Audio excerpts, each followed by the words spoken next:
दिसला अर्धा कप चहाचा प्यासा आणि अर्धा कप माझा एवढा आमचा एकमेकांचा जीवभाव. किती वर्षाची संगती? 20 वर्षाची. 20 वर्षानंतर कळाला काय पक्का आतल्या गाठीचा. काय कळलं का? सुद्धा ऐका. अजून एक उदाहरण सांगतो. म्हणजे मंडळी ऐका ना, त्यांची माझी 40 वर्षाची संगती हो. मी जर हाक मारली तर तो धावून येतोय आणि त्यांनी हाक मारली तर मी धावून जातोय. ऐका मंडळी, तो जर जेवायला बसला, मी जर जेवायला बसलो आणि तो जर मला दिसला, शेवटचा घास जर माझ्या हातात असला तर अर्धा घास त्याचा आणि अर्धा घास माझा. किती वर्षाची संगती? 40 वर्षाची संगती. पण 40 वर्षानंतर कळाला तो बाहेरून दिसायला गोरा आहे पण आतून बघा हेमन इथं पाठीत ना मंडळी. दिसायला बाहेरून गोरा आहे पण आतून पक्का काळाय. ही व्यवहारातली म्हणे ना बाबा. तसं आपण कुणाच्या संगतीत आहे केलाय विचार कधी? क्षणोक्षणी हाची विचारच करत नाही महाराज. खटपट करता गेला सारा वेळ पण आपल्याला विचार करायला वेळ नाही. आपल्याला संगती लबाडाची, नाटकाची आणि खोट्याची. कोण लबाड, कोण नाटक आणि कोण खोटा इथं येईपर्यंत कळत नाही. तो कळला फक्त माऊली माझ्या माऊली महावैष्णव ज्ञानोबा यांना. ऐका उदाहरण सांगतो मला तुम्हाला. ज्ञानोबा निवृत्ती दादांच्या समोर बसले आणि सांगितलं, दादा तुम्ही माझे गुरु व्हा. काय आदर्श आहे मला जीवन जगण्याचा? जीवन जगण्याचा काय आदर्श आहे?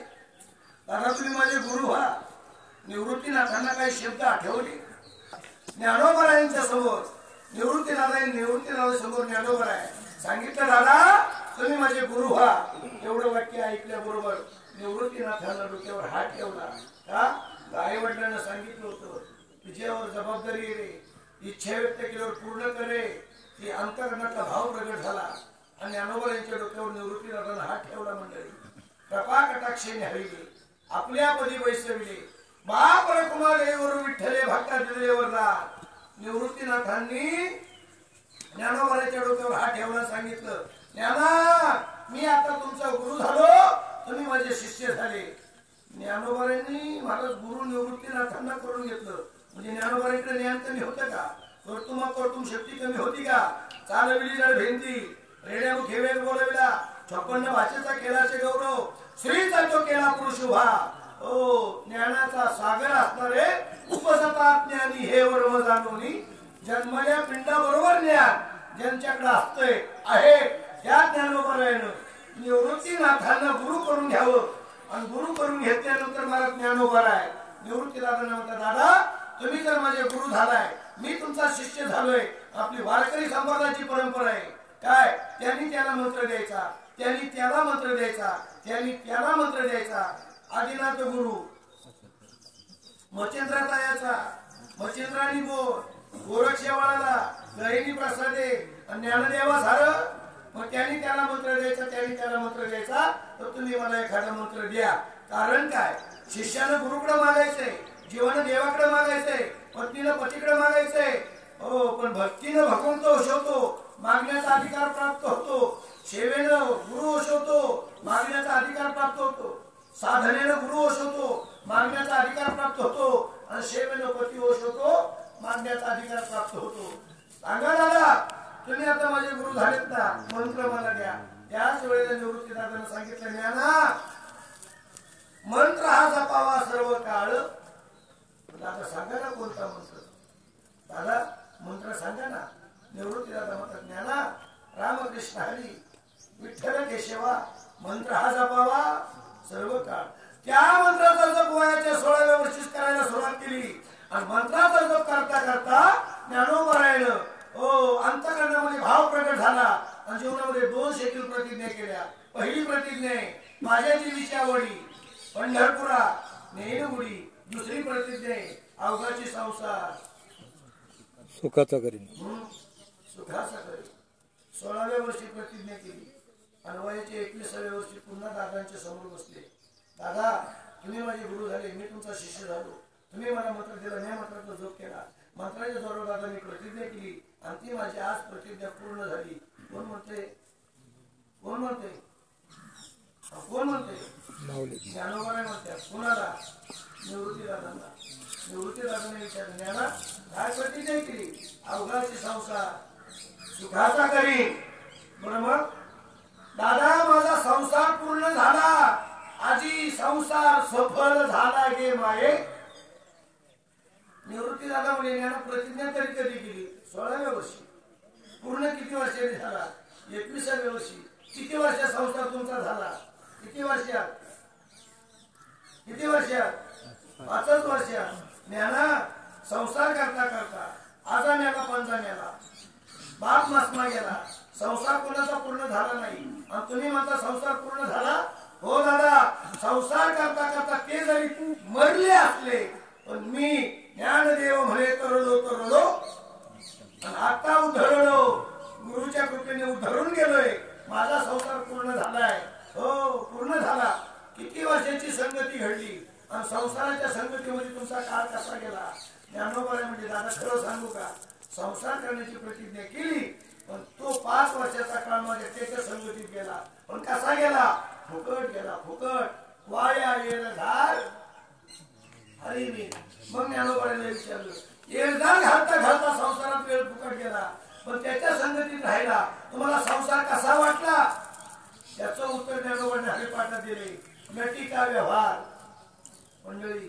लटका लटका म्हणजे काय राव तुम्ही लटकं बोलता लटकं म्हणजे लटकं खोट बोला ना तुम्ही अहो बोला ना तुम्ही खोटच ना काय राव तुम्ही लटकं बोलताय लटकं म्हणजे खोटं ना मग लटका आहे संसार ज्ञानोबाने म्हणतात पण संसार खोटा आहे लटका आहे हे आपल्याला इथे येईपर्यंत कळत नाही महाराज इथं आल्यावर म्हणतात लोक एवढंच म्हणतात मोकळं यायचं काय सांगण्यात अर्थ नाही बाबा हे सगळं फुकट हे सगळं लटक आहे लटकं कधी इथं आल्यावर कळते महाराज इथं आल्यावर नाही जवळ हे सगळं सिद्ध आहे हात चालावया पाय तो तू आपले सोयीत पाहे फिरते अरे अंगात ताकद आयुष्य शिल्लक मरण लागले तोपर्यंत या लटक्यापासून सावध झालं पाहिजे याच्यापासून सावध झालं पाहिजे कुणापासून याच्यामध्ये अधोगती आहे ना महाराज त्याच्यापासून सावध झालं पाहिजे आपल्या संगती संसाराची संसार हा लटका आहे तसा संसार जीवन जगत असताना आपण जीवन जगताना कुणाची संगती करतो महाराज त्या संगतीवर आपल्या संसाराची योग्यता अवलंबून असते आपल्याला ते कळत नसतं महाराज किती संगती महत्वाची एक उदाहरण सांगून प्रवचन संपून टाकतो महाराज एकाएकी सोसाट्याचा वारा सुटला ढगांचा गडगडाट झाला विजांचा चमचमाट होऊ लागला ढगावर ढग आदळला आणि ढगातून पाण्याचा थेंब सुटला ढगातून सुटलेल्या पाण्याचा थेंब जर यदा कदाचित चिखलामध्ये असणाऱ्या कमळाच्या फुलामध्ये भागी जर पडला कमळाच्या फुलाची मंडळी कमळाच्या फुलाची जर संगती केली तर त्याचा मकरंद बनतोय तोच पाण्याचा थेंब ढगातून सुटलेला जर यदा कदाचित सागरामध्ये आपल्याला शंख शिपल्यात मध्ये भागी जर पडला तर त्याचा मोती पावळा बनतोय आणि तोच पाण्याचा थेंब यदा कदाचित तापलेल्या तव्यावर जर पडला तर त्याचा सोन्याचा मणी बनतोय बरोबर बोलतोय का म्हणा हा बुवा सुद्धा मी याला पाहिजे संध्याकाळ अशी प्रवचन सुद्धा गेलं पाहिजे सांगणारी धाडायचे नाही तर ऐकायला पुढे नेट सांगणारा नीट सांगावा महिलो काय ऐकतील ना म्हणजे आता किती सांगू अरे तुम्ही ऐकायला तयार नाही आता सांगायची इच्छा राहिली नाही मला आता उघडी डोळे जरी तुझा अध्यापिकाकडे मातेची या घोडे दगडाला पोटाची येऊन बसलाय महाराज मयूर तिकडं प्रवचन पूर्ण होऊन येणार तो पाठी आपलं नाही होऊन येणार इतकी जाण्याची घाई आहे मला जीवनाची ऐका मंडळी पाण्याच्या थेंबाने जर तापलेल्या तव्याची संगती केली आणि अनुभव म्हणतात बाबा काय घडलं सांगू तुम्हाला देवाच्या समोर समय होती समयमध्ये वाट अशी डुलत होती आणि वाट डुलत असताना पांढऱ्या कपड्यावाली पाहिजे म्हणजे कापूरदारांनी पाहिजे तो म्हटलं देवाच्या समोर गेली डोळे लागली काय तुला वाटते म्हणजे लागू का पाहणं नको जवळ माझी संगती करे माझ्या जवळ येऊन मला आलिंगन दे देवाच्या समोर आल्यानंतर काय आनंद प्राप्त होतोय मी तुला जवळ आल्यावर सांगते जसा कापूर गेला तसा त्या वातीला त्याने आलिंगन दिलं आलिंगन दिल्याबरोबर महाराज त्या वातीने सांगायला सुरुवात केली काय अरे देवाच्या जवळ आले पण भाग गेला शीन गेला अवघा झाला आनंद देवाच्या जवळ आल्यामुळे काय घडलं उजळले भाग्य आता अवघी चिंता सांगत कोण होती? वाट. कापूर ऐकायला शिल्लक होता का? ज्ञानोबाई कापुराच्या वाती उजळल्याच होती. कापराने संगती जर आगीची केली तर राग सुद्धा राहत नाही मंडळी, राग सुद्धा राहत नाही. एवढी संगती वाईट आहे, पण संगती महत्वाची. मला ऐका एकच उदाहरण सांगतो, प्रवचन संपून टाकतो. हेरा असतो ना, हेरा मारा, हेरा हेरा हेरा इतका कठीण असतो, कठीण. लोराच्या आयरणी जर ठेवला आणि धनाने जर वरून आणला, तो आयरणी शिरतो, आतो धन शिरतो, फुटत नाही. एवढा कठीण असतो. कोण? हिरा. पण एवढा कठीण असताना हिरा यदा कदाचित जर ढॅकण्याच्या संगतीत गेला आणि त्या ढॅकण्याने त्याला नुसता स्पर्श केला, कळत न कळत जर धक्का लागला, ढॅकण्याचं सांगतोय तुम्हाला, तर त्या हिऱ्याची अशी माती होती, घुसकत होतो. राखेच्या ढेपशासारखं वाढत, असं दाबलं तरी बोटाने फुटत, बोटाने दाबलं तरी फुटतोय. कोण? हिरा. परिणाम काय काय? एक ना हे जर नाही कळलं तर काय करावं? एकनाची संगती तुम्ही म्हणाल बुवा हे आम्हाला पटायलाच तयार नाही हो. तुम्ही एक काम करा, माझ्या गावातल्या डेकने तुम्ही हिरो गोळा करा. हिरो नाही का? बरंच गाडी म्हणतात आपला नातू हिरा आहे, आपला पोऱ्या हिरा आहे. पण संगती कोणाची आहे याचा तपास करा ना. किती जीवन अवघड आहे महाराजे. आईला टाकून जाणं, दोन बहिणीला टाकून जाणं. अरे हिरा होता, तो संगतीत गेला ना बिचारा. हिरा पाडू नका तुम्ही, संगती आहे महाराजी. आता याच्याही संगतीचा काही दास दिलंच ना. रानातच बघायला तुम्ही काय मला सावडत माझ्या दाव्यात आलं तुम्ही. आणि वैकुंठवासी आलो याच कारणाशी बोललेली जे ऋषी साच भावे वाचता. सत्य कटू आहे मंडळी, सत्य कटू आहे मला. अरे आई वडिलांच्या अगोदर मुलांना जाणं उचित नाहीये, शास्त्राला मान्य नाही. ज्ञानोबराय म्हणतात हे मूर्ती लोकीचे उभराटे. अरे ज्यांच्या अंत्यविधी ज्यांनी करायची त्यांच्या अंत्यविधी यांना पाहायची वेळ येते. याच्यासारखा अनिवार्य दुःख ते कोणते महाराज. किती जीवनाची संगती महत्वाची. याला कदाचित तो हिरा तर सोन्याच्या संगती जर गेला ना महाराज, सोन्याच्या संगती तर किंमत वाढू शकतो. कळलं का मी काय बोलतोय? संपलं प्रवचन मंडळी. हिरा ₹1,00,000 हिरा घ्या आणि ₹1,00,000 सोनं घ्या आणि त्याची अंगठी बनवून त्याच्यात बसवा. काय? हिरा. आणि ते बोटामध्ये घाला.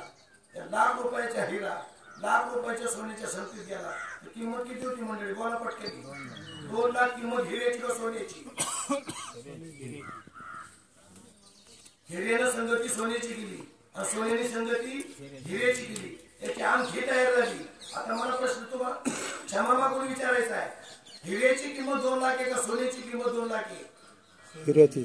हिऱ्याची किंमत 2 लाख नाही, सोन्याची किंमत 2 लाख नाही. हिऱ्याने संगती सोन्याची केली आणि सोन्याने संगती हिरे, दोघांची संगती एक झाली म्हणून दोघांची किंमत वाढली. हिऱ्याने वाढवली सोन्याची किंमत, सोन्याने वाढवली हिऱ्याची किंमत. मग महाराज जीवनामध्ये हिरे कोण आहे, सोनं कोण आहे? माणसं म्हणते तो नवीन सोयरा केलाय. अजूनपर्यंत बरंच सोयरं झालं 7-8 आमच्या घराण्यामध्ये. पण आताचा नवीन सोयरा आहे ना, बास सोनं एका बाजूला. सोयरा हे सोन्यासारखा सोयरा. सोन्यासारखा सोयरा म्हणजे माणसं सोन्यासारखी आहे. माणसं ही वा त्या अमुकावची पाहुणे कशी काय हो लय सोन्यासारखी मंडळी. हे तो व्यवहारात म्हणता का नाही?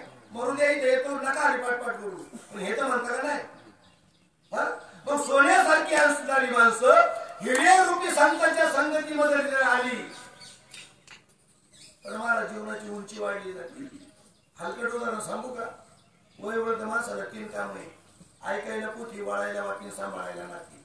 ऐकायला पोथ्या राहिल्या नाही म्हणून संस्कृतीचा ऱ्हास झाला. वळायला वाटी राहिल्या नाही म्हणून देवाची भक्ती अंतकरणात राहिली नाही. आणि सांभाळायला नाती येत मला नातवंड. 3 वर्षाचा नातू सुद्धा 85 वर्षाच्या म्हाताऱ्याला म्हणतो बाबा तुम्हाला काही, तुम्ही इथं कबूल झाले याच्याबद्दल आभार मानतो. तुम्हाला काही म्हणजे संसाराची संगती. आणि तेच महाराज 5 वर्षाचा तुमचा मुलगा असू द्या आणि त्याला आता वारकरी संप्रदायाच्या संस्थेमध्ये नेऊन घाला. आता वारकरी शिक्षण संस्थेत निवडून आला आणि पुढच्या वर्षी त्यांनी गावाला येऊ द्या. तो 6 वर्षाच्या नातवाच्या आजोबा पाया पडतो. ही वारकरी संप्रदायाची संगतीची उंची आहे महाराज. पण आम्हाला उंची कळत नाही. कुणाची संगती करावा. अरे जीवनामध्ये संगतीमध्ये जिथे योग्यता वाढली जाते ना तिथं संगती करावं महाराज. एवढं महत्वाचं आहे महाराज. अरे कडक उन्हाळ्याचा दिवस आहे. माझे नाथ बाबा काशी विश्वेश्वराला पाणी घेऊन चाललंय. वाळवंटामध्ये गाढव पाण्याने व्याकुळ झालेलं पाहिलं आणि माझ्या नाथ बाबांना हरिपाठातलं ज्ञानोबाचं प्रमाण आठवलं. ज्याला पाणी घेऊन चालला तो देवच आहे. पाणी घेऊन चालणारा माझ्या हृदय देव आहे आणि पाण्याने व्याकुळ झाले. या गाढवा सुद्धा कोण आहे? देवच आहे. पाण्याने व्याकुळ झालेल्या गाढवाला नाथ बाबानं पाणी पाजलं. हो, अर्ध्या क्षणाची संगती त्या गाढवाला नाथ बाबाची घडली. आजच्या प्रवचनात गाढवाचं नाव निघले. नका पुढचा शब्द बोलायला मंडळी. गाढवाला संगती संतांची घडली. उद्धार झाला. अरे निर्बुद्ध प्राणी सर्कशी सगळे प्राणी वापरले जातात पण एका प्राण्याला प्राधान्य दिलं जात नाही. फुकाट गेला ना 10 लाख हात नेऊन दिला सर्कसवाल्याला तरी तू सांगू नको रे बाबा मला. कोण? रेडा रेडा म्हशीचा मुलगा. कोण ग? त्याचा सर्कशीत वापर केला जात नाही का? इतका निर्बुद्ध प्राणी कोणताच नाही.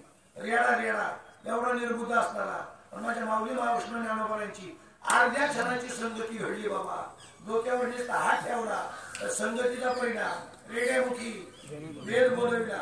शेवटचं उदाहरण सांगतो प्रवचन संपून टाकतो. राजा छत्रपती शिवरायांना आपल्या जीवनामध्ये संरक्षणासाठी वाघ्या नावाचा पुत्रा पाळला मंडळी. अवघी 7 वर्षाची संगती घडली. 7 वर्षाची राजा असला तरी आणि शरीरात आता घवे हे नाशवंत स्वभावे. शरीराचा नाश ठरलेला आहे. आश्रय नाश, परका नाश आणि स्वभाव नाश. राजांनी स्वभाव नाशामध्ये ठेवला. सारा समाज जमा झाला. राजांची अंत्ययात्रा निघाली. चंदनाची चित्ता रचून तयार झाली. राजाच्या अंत्ययात्रेबरोबर निघालेल्या समाजाबरोबर वाघ्या नावाचा कुत्रा सुद्धा निघाला. अरे समाज रडले आपलं बोल काय. वाघ्या नावाच्या कुत्र्यानं सुद्धा रडायला सुरुवात केली. चंदनाच्या चित्तेवर राजांना ठेवलं. चित्ता पेटवली गेली. बडा अग्नीचा मंत्र म्हटला गेला. अग्नी पेटला गेला. ओ कंठी प्रेमदाती नेहमी निर्लोटे. वाघ्या नावाच्या कुत्र्याच्या डोळ्यानं अंतकरणात विचार केला. नीतीचं अन्न केलं. नीतीच्या राजाची संगती घडली. भविष्यात अनितीचं अन्न खायचं नाही. जसं अन्न खावा तशी बुद्धी सुचती. जशी संगती करा तशी कर्म होतात. अनितीचं अन्न खायचं नाही. नको त्याच्या संगती जायचं नाही. आधार म्हणून जीवन जगायचं नाही. नीतीचं अन्न खाल्लंय. ज्यांची संगती घडली त्यांच्या संगती जीवनाचा शेवट करायचा आहे. वाघ्या नावाच्या कुत्र्यानं उठावा आणि चित्त्याला 7 प्रदक्षिणा घालून चित्तेत उडी टाकावा. ऐकताय ना मंडळी? प्रवचन झालं. चित्तेत उडी कोणी टाकली? वाघ्या नावाच्या. शेवट संगती घडली. कोणाची? राजांची. मायबाप आजही राजगडावर जाऊन पहा. राजा छत्रपती शिवरायांच्या समाधी शेजारी वाघ्या नावाच्या कुत्र्याची समाधी. आपल्या गावात कुत्री कमी येत आहे. कुत्री कमी. कुत्र्यांच्या समाधी आहेत का मंडळी? का नाही कुत्र्यांच्या समाध्या? त्या कुत्र्याला संगती चांगल्यांच्या नाही.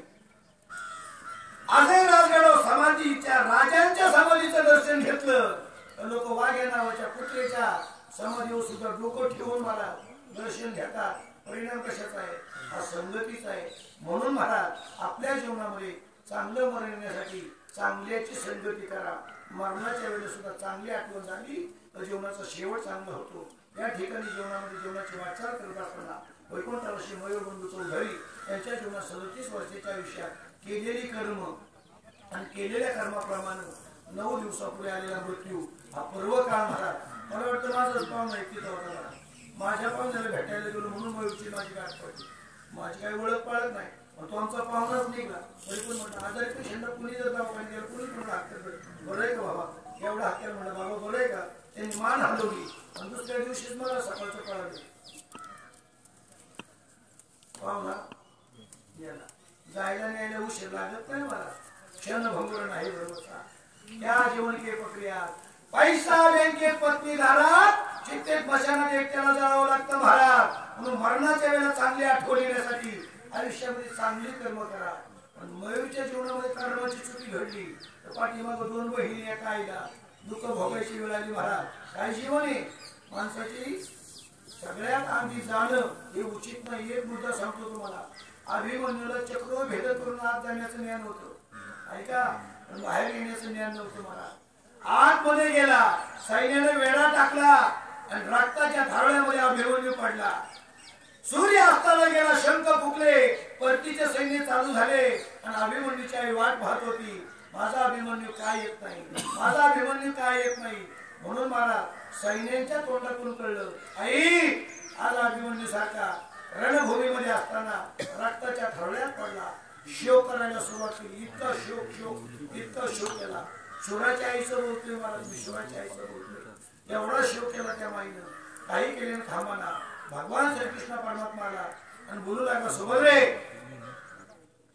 कृष्णाच्या बहिणीने रडणं उचित नाही, अर्जुनाच्या पत्नीने धर्माच्या पत्नीने रडणं उचित नाही, अभिमन्यूच्या आईने रडणं उचित नाही, सुराच्या पत्नीला हे शोभत नाही, वेळाच्या पत्नीला हे शोभत नाही. हो आणि कृष्णाच्या बहिणीला हे शोभत नाही. ती म्हणजे शांत करू नको, नाकी होती मला माहिती. मी कृष्णाची बहीण रडत नाही, मी अभिमन्यूची आई रडत नाही आणि 5 पांडवांची पत्नी सुद्धा रडत नाही. अरे पुढच्या जन्मात तू स्त्री हो, तुझ्या कुशीत बाळे वगैरे, त्याला 9 महिने 9 दिवस वज वागव रे, लहानाचं मोठं करून तू विद्वान होऊ दे रे. आणि तू जर त्या मातेच्या आधी जाऊ दे रे, त्या आईच्या अगोदर लेकरू गेल्यानंतर अनिवार्य दुःख आहे की आईलाच माहिती असतं लेकुराचे हित. हे आत्वाचा आणि माऊलीचे चित्त आईशी कळवळ्याची जाती. खऱ्या अर्थानं अनिवार्य दुःख वैकुंठावासी मयूरबंधू चौधरी यांचं दुःख, त्यांची असणारी आई रंजनाबाई बंधू चौधरी या मातेला दुःख होणं साहजिक आहे, त्यांच्या पै भावनेला दुःख होणं साहजिक आहे, गावकी भावकीला दुःख होणं साहजिक आहे. म्हणून ज्ञानोबाने म्हणतात, बाबा हे दुःख हलकं करण्याची ताकद देण्यासाठी गेलेल्या आत्म्यानं काय चिंतन केले, अशा पद्धतीनं काय कर्म केली, अशा पद्धतीनं त्याला गती प्राप्त होणार आहे. गतीचे प्रकार 2, एक सद्गती आणि एक अधोगती. जीवनामध्ये मयूर बंधू चौधरी यांच्या जीवनामध्ये सद्गती प्राप्त व्हावा अशी प्रभू त्यांनी प्रार्थना करून झालेली सेवा अनंत प्रमाणे भगवान परमात्मा माऊली ज्ञानोबांच्या तुकोबांच्या वैकुंठवासी गुरु वैकुंठाजी बाबा ढेरे, मारुती बाबा गुरु, साधू